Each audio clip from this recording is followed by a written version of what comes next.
बैलगाड़ी से बैलगाड़ी से चांद तक सफर का नाम है इसरो। बैलगाड़ी से चांद तक सफर का नाम है इसरो। मैं दुश्मन से नहीं डरता, मैं दुश्मन से नहीं डरता, मैं भारत का जवान हूँ। मुरुस्तल की रेत में सियाचिन का आसमान हूँ। मैं दुश्मन से नहीं डरता, भारत का जवान हूँ। मैं जून में जलती रेत पे लेटे रहता हूँ और कहता हूँ कि सर्दी आज कम है। मैं जून में जलती रेत पे लेटे रहता हूँ और कहता हूँ आज सर्दी कम है। दिसंबर की ठंड पीकर भी कहता हूँ कि गर्मी का मौसम है। मैं बर्फ में 9 दिन रहकर जिंदा निकलता हूँ। मैं दुश्मन से नहीं डरता, मैं भारत का जवान हूँ। आदर और सम्मान के योग प्रधानाचार्य जी, अध्यापकगण, मां भारती के सभी संतानों को मेरा सादर प्रणाम। आप सबको पता है आज किस टॉपिक पे बात होगी। कल 23 अगस्त शाम को 6:04 पर भारत ने दुनिया के सामने इतिहास रच दिया। साउथ पोल के ऊपर पहला देश जिसने तिरंगा फहराया है अपने बलबूते, न किसी का सहारा लेकर के।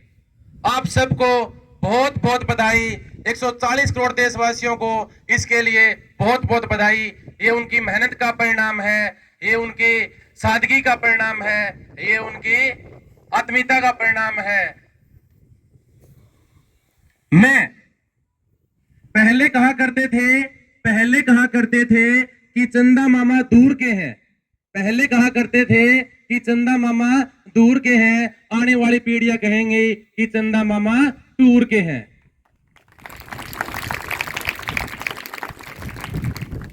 कल शाम को आपने लाइव देखा होगा, शाम को 6 बजे सांसें रुक गई थी। जहां लास्ट 4 मिनट में चंद्रयान 2 विफल हुआ था, उसी के कगार के ऊपर पहुंचकर सभी देश के वैज्ञानिकों की, पूरे 140 करोड़ देशवासियों की सांसें रुक गई थी। लेकिन परमात्मा ने सही किया और 6:04 के ऊपर भारत ने इतिहास रच दिया। और हमारे देश के प्रधान सेवक जो कहां गए हुए हैं, दक्षिण अफ्रीका, ब्रिक्स सम्मेलन हो रहा है, जो बैठकें निर्धारित होती हैं वहां हमारे साथ ब्राजील भी था, रूस भी था, चाइना भी था, है ना। लेकिन उन्होंने ये कहा कि हम लाइव देखना चाहते हैं। उनके मन में कहीं ना कहीं ये था कि भारत विफल होगा। एक अकेला एक देश ऐसा था जो चाहता था कि भारत सफल हो। आपका नाम जानते ही होंगे, अकेला रसिया साथ दे रहा था। तो यहां तक नहीं रुकेंगे हम। इसरो के आगामी लक्ष्य हैं, इसरो सूर्य के अध्ययन के लिए जल्द ही आदित्य L1 लॉन्च करने जा रहा है। कल इसरो के प्रमुख ने यह घोषणा की है और जल्द ही हम शुक्र ग्रह के ऊपर जा रहे हैं। ये कल इसरो के प्रमुख ने कल ये सफलता मिलने के साथ ही घोषणा की है। कल हमारे प्रधानमंत्री जी ने दक्षिण अफ्रीका से भाषण दिया था, देशवासियों को बधाई दी थी। और वो याद करो 2019 की वो रात जब असफल हो गए थे, वो एक दिल से लगा करके के सिवान को उनको सादगी दी थी, उनको हौसला दिया था कि तू अकेला नहीं है, तू आगे बढ़, ठीक है ना। और कहते हैं देश पूछेगा, कहते हैं देश को जवाब मैं दूंगा। और कल जैसे ही सफल हुए, कहते हैं मेरे बोलने का आज टाइम नहीं है, आज जो सफलता है तुम अपने शब्दों में बयां करो, आपकी मेहनत है ये। इस कहानी से ये शिक्षा मिलती है कि बेटा जिंदगी का एक दिन काला हो सकता है, पूरी जिंदगी अंधेरे में नहीं बीतेगी। अगर आपके पास जज्बा है, आपके पास विश्वास है और आपके पास आत्मविश्वास है।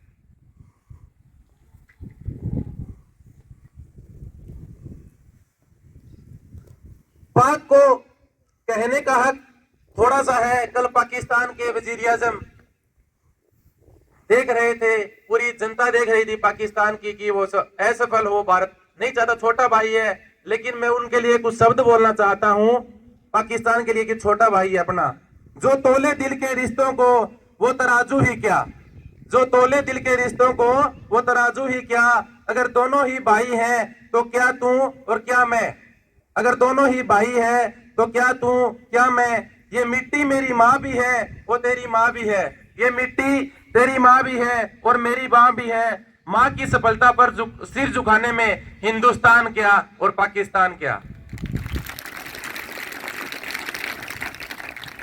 इस देश का आधार साइंस और टेक्नोलॉजी है, आने वाला समय साइंस और टेक्नोलॉजी का है। अक्सर लोग कहते हैं कि मोदी ने देश का बट्टा बिठा दिया। मैं उनसे पूछना चाहता हूं, जो किसान बैठे हैं, मैं पूछना चाहता हूं, जो कल हड़ताल पे बैठते हैं, हर रोज देश में हड़तालें हो रही है, मैं उनसे पूछना चाहता हूं, क्या वो अपनी जिम्मेवारी दिल से निभा रहे हैं? अपने को आप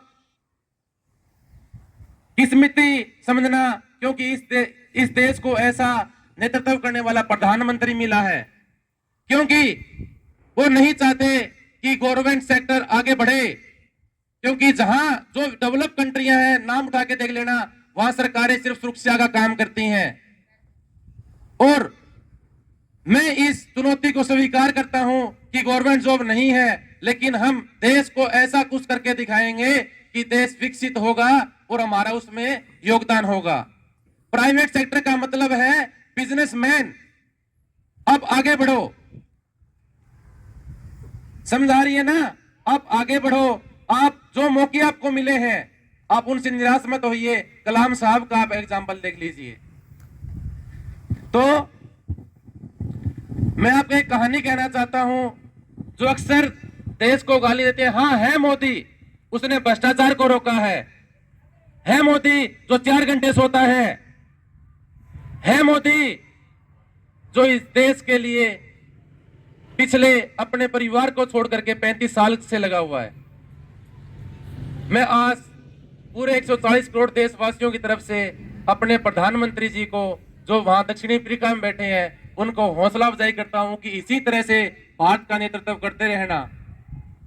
अगर मौका है, देश में लोकतंत्र के चुनाव आ रहे हैं आगे 24 में, अगर ठीक ढंग से उसने काम नहीं किया तो आपके पास मौका है, बाहर कर सकते हो आप लोग लोकतंत्र की शक्ति से। अभी मार्च और अप्रैल में चुनाव होंगे तो रिजल्ट आपके सामने होंगे, और 27 मई 2024 का वो ऐतिहासिक दिन होगा जब तीसरी बार वो अपने पद की शपथ की ग्रहण करेंगे। जब कोई शिक्षक हजारों बार अपनी कक्षा में समय पर पहुंचता है, जब कोई शिक्षक हजारों बार अपनी कक्षा में समय पे पहुंचता है, तब जाकर के चंद्रयान अपनी कक्षा में पहुंचता है।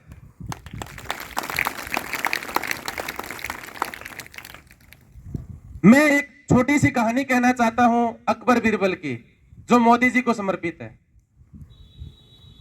अकबर के दरबार में बीरबल हुए थे, आपको पता ही है, और बीरबल बहुत ही सजग थे।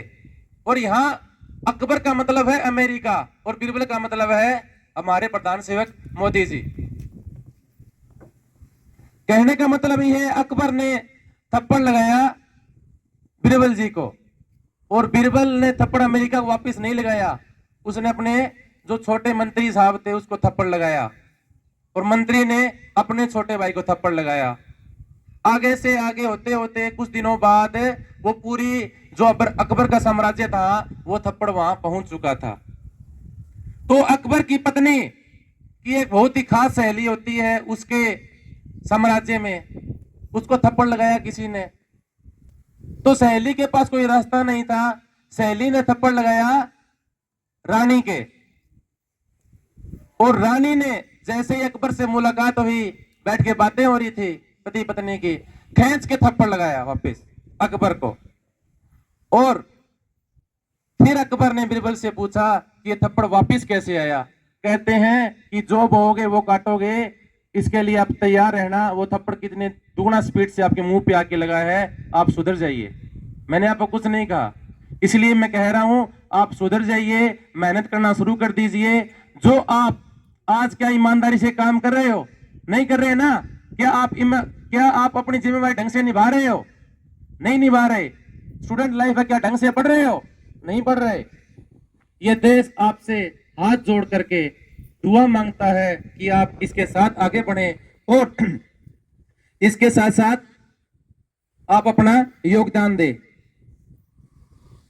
देखो, एक पुस्तक, एक अच्छी पुस्तक एक दोस्त के बराबर होती है, एक अच्छी पुस्तक एक दोस्त के बराबर होती है, और एक अच्छा दोस्त एक लाइब्रेरी के बराबर होता है। ये किसने कही थी? एक कलाम साहब ने ये बातें कही थी। उन्होंने कहा शिक्षा के ऊपर काम कीजिए।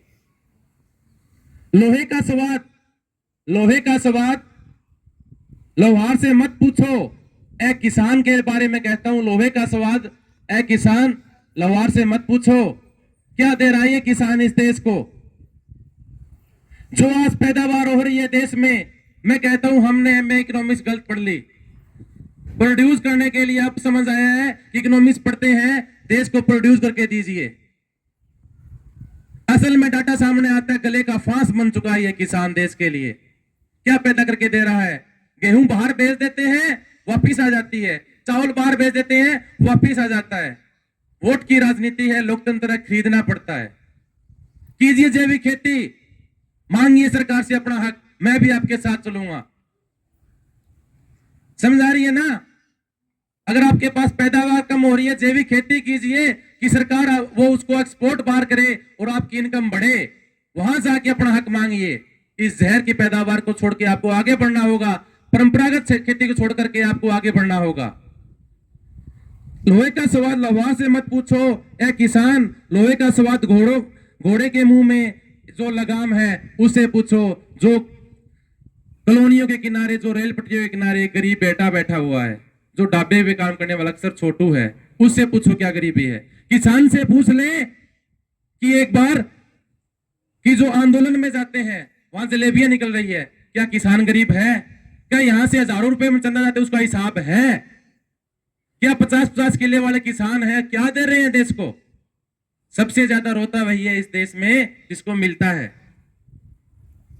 इसलिए मैं आपसे ये कहना चाहता हूं कि उन बातों को छोड़ करके आप आगे बढ़ो। मैं कहता हूं, अपने शब्दों को मैं लास्ट लाइन पे पहुंच चुका हूं। वतन की रहे, वतन की रहे, मुझे एड़ियां रगड़ने दे, वतन की रहे, मुझे एड़ियां रगड़ने दे। मुझे यकीन है कि पानी यहीं से निकलेगा, मुझे यकीन है कि पानी यहीं से निकलेगा।